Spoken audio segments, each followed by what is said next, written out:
An excellent evening to you. Thanks for joining us tonight on the Mitv Primetime News. My name is Benjamin Peters, and straight to the headlines tonight. Chief Justice of Nigeria, Walter Onoge, offers self for probe by EFCC. SANU, NASU not to resume indefinite strike September 11. An army kills Chakao's deputies or the Boko Haram commanders.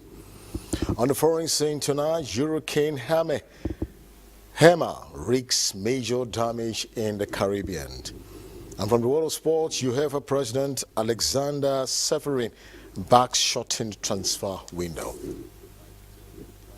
And now to the details tonight. The Chief Justice of Nigeria, CJN, Justice Walter Onoge, says he was ready to surrender himself to the Economic and Financial Crimes Commission, EFCC, for probe. Justice Onoge will maintain that he has nothing to hide, said his attention was drawn to a media report that he was being investigated by the anti-graft agency for yet-to-be-disclosed reasons.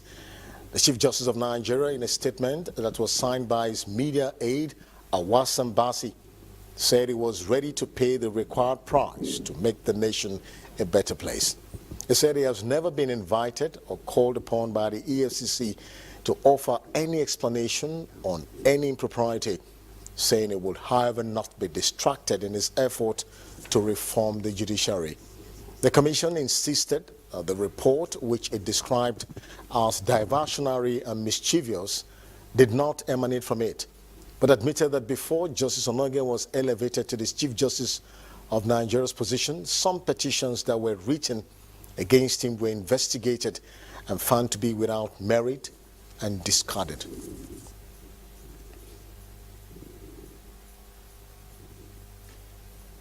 President Muhammadu Buhari has arrived in Abuja after spending the Eid al-Kabir holidays in Daura, Katsina State. Reports say that the presidential helicopter with registration number NAF 540 left the Daura helipad for Abuja at 10:24 a.m. While in Daura, the president played host to several groups, including core members serving in Katsina, where he reiterated the need to sustain the country's unity. Only on Monday, the president met with the president of Niger Republic, Muhammadu Issoufou, and the two leaders met behind closed doors. The weekly Federal Executive Council meeting had been called off over what the Minister of Information and Culture, Lai Mohammed, attributes to the inability of ministers to adequately prepare the documents for the meeting.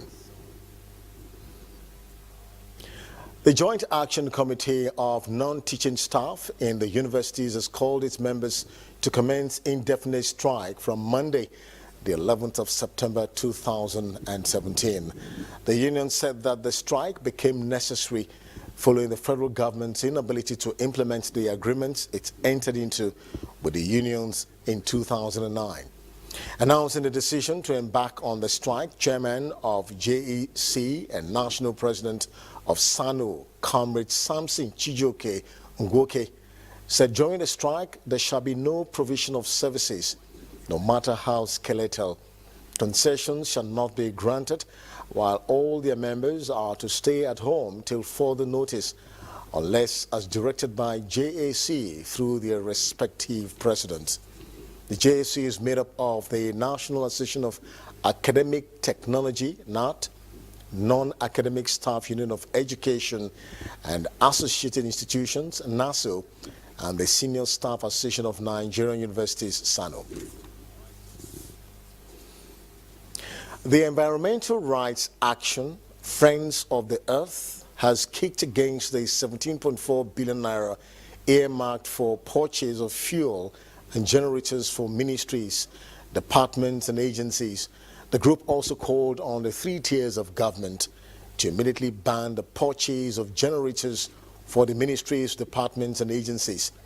The Executive Director of ERA, FON, Dr. Godwin Ojo, while addressing newsmen on the need for national renewable energy policy and framework for implementation in Abuja, noted that Nigeria's continuous dependence on fossil fuels and plants contradicts her nationally determined contribution pledge of 20% unconditional emission reduction.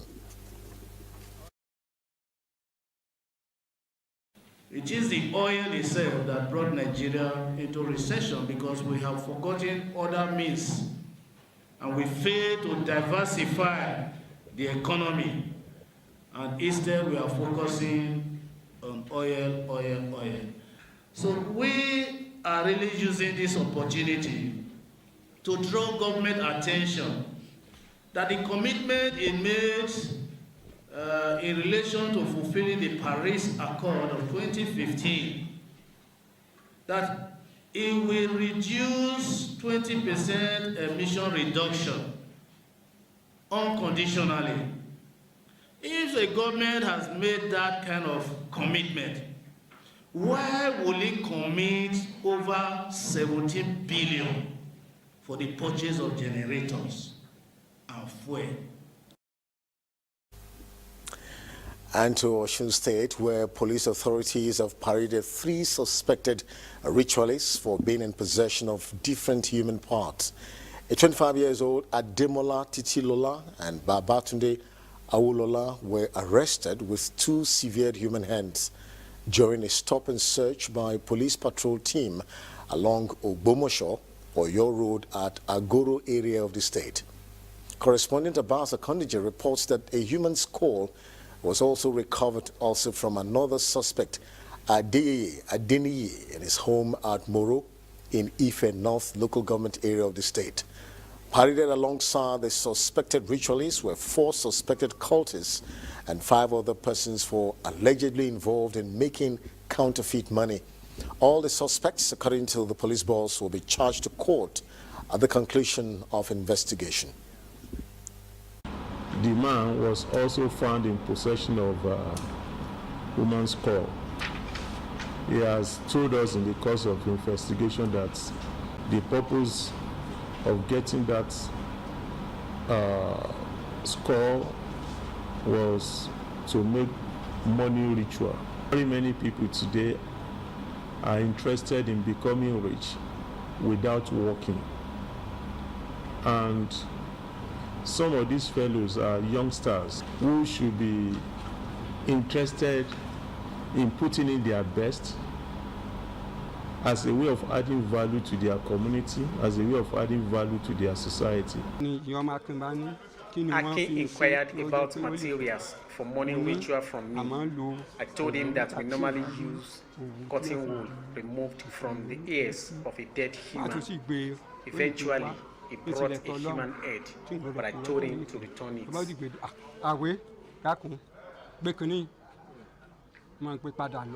10,000. We bought the 2 human palms for 10,000 naira.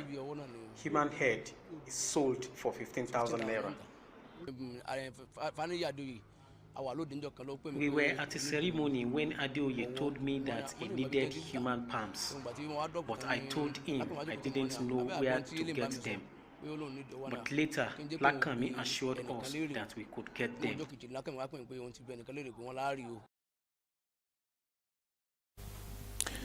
And stakeholders of the People's Democratic Party, PDP in Ekiti State, have adopted the State Deputy Professor Kolakpo Olushola as the party's sole governorship aspirant for the 2018 governorship election in the state. Correspondent Abidemi Sikiru was at the PDP stakeholders meeting in Ado-Ekiti, where the decision was taken. Reports that all party executives from the 177 political wards to the state level were present and unanimously adopted the deputy governor.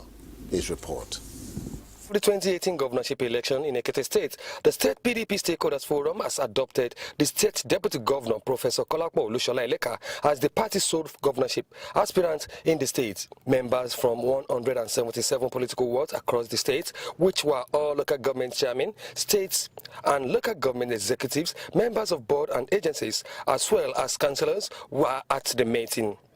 In an unanimous decision, they all adopted the State Deputy Governor, Kolakpo Olushola, as the sole governorship aspirant of the party. To adopt him as the sole candidate from 2018. should say nay. The ayes have it. Thank you very much. A motion that Professor Olumuni Olusola Eleka, the current Deputy Governor of Ekiti State, be adopted as our candidates, gubernatorial candidate for 2018 election in Ekiti State. Say aye. Aye. If I get say nay, the ayes have it. Speaking with journalists, Governor Fayose posited that there will still be party primaries where other aspirants will be participating. Immediately after the meeting, people of Ikere-Ekiti cannot hide their joy as they troop to the street of Ikere-Ekiti, rejoicing that their son was picked as the sole governorship aspirant of the party. Forever and ever, the people of this community will remain grateful to Governor Fayose. We are in the jubilating mood. We are happy. We are thankful to God first. Then we are thankful to our governor, who has considered the present deputy governor worthy of being given the position to vie for the governorship position.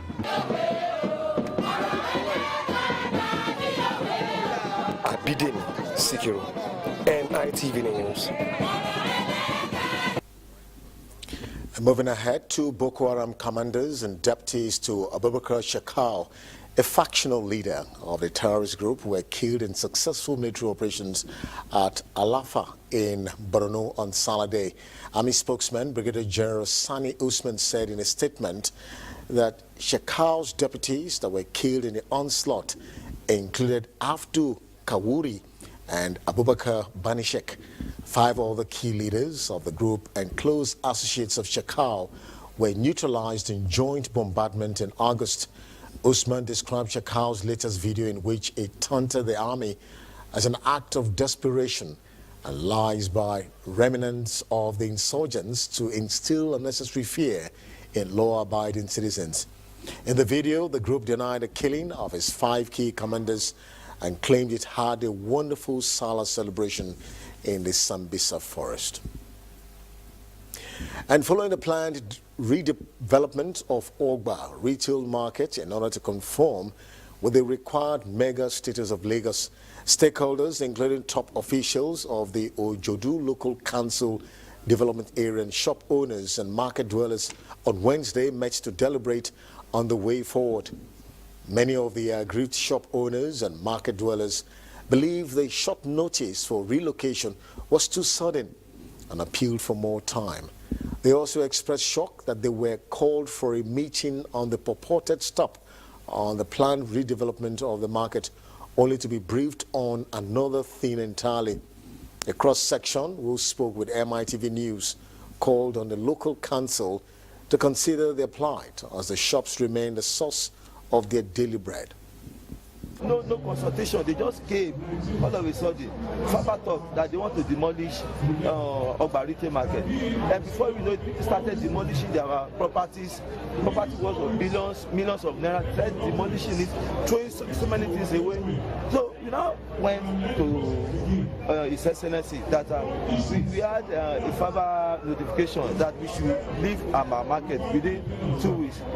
Thank God, His Excellency intervened that there's nothing like demolition of Ogba retail market. Now they demolished, what's it called? The one at Allen. It has not been built. If you go there are grasses on it. They went to Ikorodu, the same thing. They went to Bega, the same thing. We are not saying they should not demolish. Fine, they can demolish their market. We'll leave the market for them. But they should please, for God's sake, for Christ's sake, leave us alone. They should give us enough time to get ourselves prepared and we will leave. In a swift reaction, the Ojodu Local Council Development Area, led by a member of representatives representing Ikeja Federal Constituency 2, Honorable Abiodun Falike, and the current chairman of the LCDA, Julius Oloro, have contrary views. Somebody had listened to everybody. The roles he did in Vega, he wouldn't have done it. If he had said, oh, there's one person there who has refused, yeah? What he did in Okoba, he wouldn't have achieved it. If I said, oh, until I hear from Lekki people, the Ajah Lekki Bridge, we wouldn't have done it. Do you understand? Those are the issues. Developments come with some, problems. But when that development is done, they start to enjoy, they start to commend you. What matters is to make life meaningful for the people we are governed. The issue of tenants has been raised, and we have told them that we are here to make sure that we will be a bridge between them and the shop of their landlords. The aggrieved members of Ogba Retail Market later proceeded to the governor's office in Alausa Ikeja, where the special advisor to the governor on civic engagement, Honorable Kehinde Joseph, promised to deliver their message to the governor. You're still watching the MITV Primetime News. When we return, we'll look at the financial sector. We'll be right back.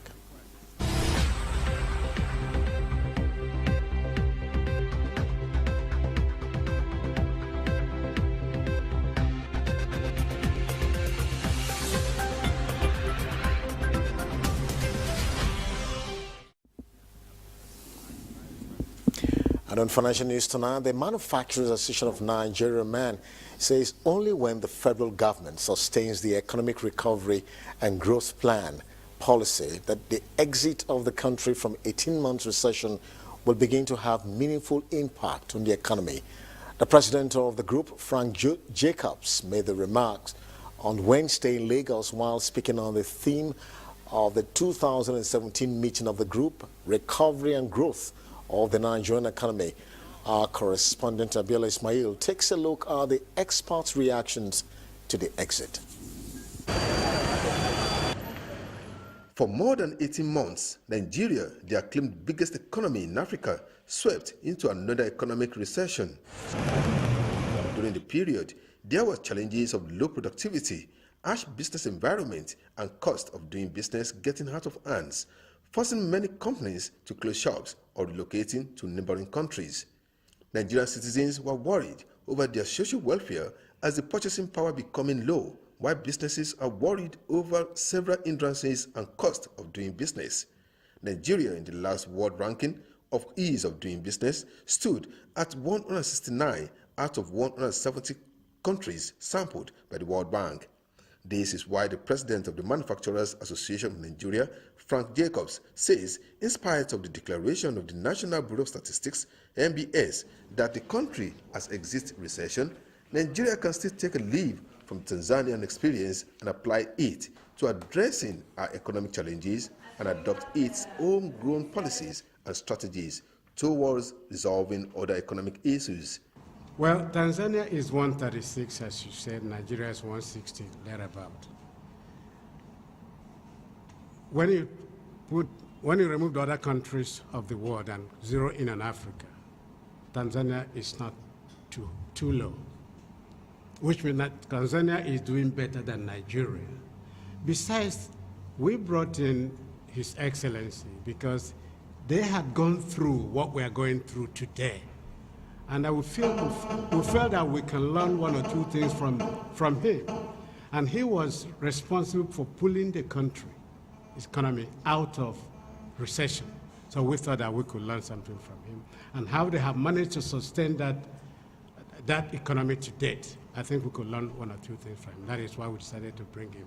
He explained that the open door policy used by the federal government on economic recovery growth plan has helped the sector to contribute meaningfully in the overall recovery from the recession. Economists, however, said that the empirical issues affecting the economy were still there, but added that the latest figures showed that there were improvements at the macro level. Experts say this gives positive signals to investors that the economy is turning around. It shows that some of the positive steps are taking effect at the macro level.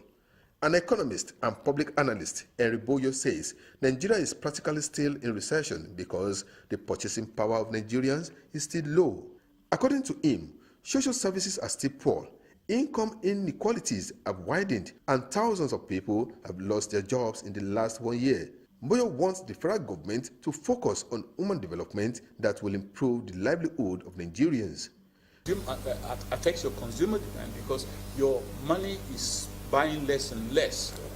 What would happen is you would also have a drawback in the area of production, especially when the people who are supposed to produce have to borrow at 20% or thereabouts. So consequently, I think you would be making a big mistake to say Jonathan's time, they were all defective, they ran defective monetary policies, and this, unfortunately, this government. Noble Royal Wole Soyinka, while reacting to the declaration that Nigeria is out of recession, said the issue will only make impact when it translates into better life for the common man. He said, there might have been an increase in the country's GDP, but how does that translate to economy improvement of the common man? Look at it and say, what exactly does it mean? And by that question, I'm saying, how has it affected the potential earning capacities of the ordinary person, the trading capacity, the price of food, for instance, employment, the capacity of universities, we on the receiving end of those negative things, because even those of us who are supposed to be elite will know how it affects us. But the media aides to the president, Femi Adesina, said the exit would bring stability in the economy, adding that it is an indication of good things to come to the country. He said the federal government has been working hard in ensuring the economy gets over its challenges. We were told that Nigeria has officially exited from recession.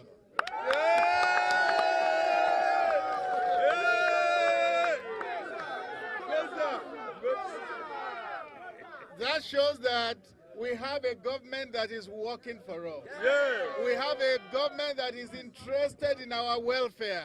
We have a government that is interested in our well-being. Recession came due to some mistakes of the past, and in just about a year, the government battled it, and as of today, we are officially out of recession. The National Bureau of Statistics (NBS) Gross Domestic Product said in its report for the second quarter 2017 that Nigeria exited its worst economic recession in more than 2 decades, notching up growth of 0.55% in the second quarter of 2017. Abiola Ismail,